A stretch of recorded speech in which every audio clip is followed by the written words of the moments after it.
Hello student. तो फिर आज हम करने वाले कक्षा 8 की विषय हिंदी की आंकलन कार्य पत्रक 1, जो कि 16 अगस्त 2021 की है। और विद्यार्थी का नाम आप अपने यहाँ पे अपना नाम भर देना, कक्षा अध्यापक का नाम यहाँ पे अपने कक्षा अध्यापक का नाम लिख देना। अब सभी बच्चों का ये एक ही प्रश्न होगा कि आंकलन कार्य पत्रक क्या है। तो फिर वही हमें इसमें बता रहे हैं कि आंकलन कार्य पत्रक क्या है। अब हम इसे पढ़ते हैं। प्यारे बच्चों, पिछले कार्यपत्रों में हमने लाख की चूड़ियां पाठ के 2 अंशों को पढ़ा। अब हम उन कार्यपत्रों के आधार पर अपना मूल्यांकन करेंगे। अतः निम्नलिखित गद्यांश को पढ़कर नीचे पूछे गए प्रश्नों के सही विकल्प सम्मुख बने गोले को पेंसिल से भरिए। प्रत्येक प्रश्न का भार प्रश्न का भार 1 अंक है। तो फिर अब हम वर्कशीट को करते हैं स्टार्ट। ये मैं पहले हम इस गद्यांश को पढ़ेंगे, तो मैं गद्यांश का पूरा ले आता हूँ। ये देखिए। हाँ, तो फिर ये रहा हमारा गद्यांश। थोड़ा जूम करते हैं, ऐसे दिखाई नहीं दे रहा होगा तो आपको। हाँ, तो फिर ये देखिए, इसे नीचे कर देता हूँ थोड़ा। हाँ, तो देखिए, वैसे तो मेरे मामा के गांव के होने के कारण मुझे बदलू को बदलू मामा कहना चाहिए था, परंतु उसे बदलू मामा ना कहकर बदलू काका कहा करता था, जैसे कि गांव के सभी बच्चे उसे कहा करते थे। बदलू का मकान सामने बड़ा सा सहन था, जिसमें एक पुराना नीम का वृक्ष था। उसी के नीचे बैठकर बदलू अपने काम किया करता था। बगल बगल में भट्टी धकटी रहती, जिसमें वह लाख पिघलाया करता। सामने एक लकड़ी की चौखट पर रहती, जिस पर लाख के मुलायम होने से वह उसे सलाख के सामने पतला करके चूड़ी का आकार देता। पास में 4 से विभिन्न प्रकार की बेलनुमा मुंगेरियां रहती, जो आगे से कुछ पतली और पीछे से मोटी होती। लाख की चूड़ियां आकार देखकर वह उन्हें मुंगेरी पर चढ़ाकर गोल और चिकना बनाता, और तब एक एक पूरे हाथ की चूड़ियां बना चुकने के पश्चात वह उन पर रंग करता। बदलू मनिहार था। बदलू क्या था? बदलू मनिहार था। चूड़ियां बनाना उसका पैतृक पेशा था, और वास्तव में वह बहुत ही सुंदर चूड़ियां बनाता था। उसके बनाई हुई चूड़ियां की खपत भी बहुत थी।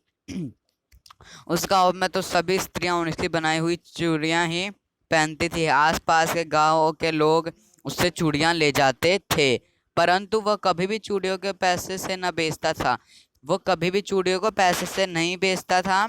उसका अभी तक वस्तु विनिमय का तरीका था, और लोग अनाज के बदले उसे चूड़ियां ले जाते थे। बदलू स्वभाव से बहुत सीधा था। ये देख, हाँ, मैंने कभी भी उसे किसी से झगड़ते नहीं देखा। शादी विवाह के अवसरों पर अवश्य जिद पकड़ जाता। जीवन भर चाहे कोई भी उसे मुफ्त चूड़ियां ले जाता, परंतु वह विवाह के अवसर पर सारी कसर निकाल देता। तो फिर हमने पूरा पैसेज यहाँ से लेकर यहाँ तक पढ़ लिया है। तो फिर ये पैसेज पिछली वर्कशीटों में भी हमने थोड़ा थोड़ा पढ़ा है, ये पूरा पैसेज। तो फिर ये उसी के हिसाब से 10 क्वेश्चन है नीचे, अब हम उन्हें करते हैं। तो फिर ये देखिए, ये है पहला क्वेश्चन। ये रहा। हाँ, बदलू को लेखक क्या कहा करता था? बदलू को लेखक क्या कहा करता था? बदलू मामा, बदलू चाचा, बदलू काका, बदलू नाना। तो फिर ऊपर यहाँ पे बताया है बदलू मामा कहना चाहिए था, परंतु वह उसे बदलू काका कहा करता था। तो फिर हम यहाँ पे इसमें नीचे लगा देंगे टिक इसमें। ये क्या? हाँ, बदलू काका पे। दूसरा क्वेश्चन है, बदलू किस चीज की चूड़ियां बनाया करता था? चैप्टर का नाम यह लाख की चूड़ियां, इसलिए बदलू किसकी चूड़ियां बनाया करता था? लाख की। तीसरा क्वेश्चन है, बदलू का पेशा क्या था? सुनार, मनिहार, लुहार, किसान। बदलू का पेशा था मनिहार। फोर्थ है, बदलू के चूड़ी बनाने के सामानों में निम्न शामिल नहीं है। क्या? मुंगेरिया थी लाख था भट्टी थी। चूड़ी बनाने की मशीन नहीं थी उसके पास। चूड़ी बनाने की मशीन नहीं थी। अब हम करते हैं आगे के। हाँ, बदलू का चूड़ियां बेचने का तरीका क्या था? पैसों के बदले, अनाज के बदले, मुफ्त रुपए के बदले। उसका तरीका था वस्तु विनिमय, यानी अनाज के बदले। हाँ, छठा है, बदलू स्वभाव से था ईर्ष्यालु, सीधा, चालाक, लालची। इसका आंसर है सी, सीधा। ये पैसेज के इसमें से आंसर क्वेश्चन है। बदलू, सातवां, बदलू किस अवसर पर अपनी सारी कसर निकाल देता था? विवाह के अवसर पर, जन्म के अवसर पर, मृत्यु के अवसर पर, मेले के अवसर पर।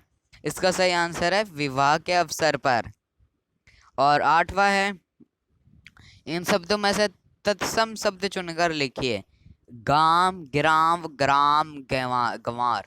तो गाम नहीं है, ग्राम भी बिल्कुल नहीं होगा, और आपको ग्राम और गंवार पे थोड़ा मतलब डाउट जैसा हो रहा होगा, तो इसका सही आंसर है बी, ग्राम। बी, ग्राम इसका सही आंसर है। अब हम करते हैं आखिरी के लास्ट 2 क्वेश्चन। तो 9वां क्वेश्चन है, वृक्ष का सामान्य अर्थी शब्द लिखिए। पौधे, तृण, पेड़, घास। तो इसका सही आंसर है पेड़। अब हम करते हैं लास्ट क्वेश्चन। लास्ट क्वेश्चन है, पिघलना शब्द का विलोम शब्द है घूमना, बहना, चमकना, जमना। तो इसका सही है पिघलने का विलोम शब्द है जमना। तो फिर ये हमारा है हिंदी का असेसमेंट।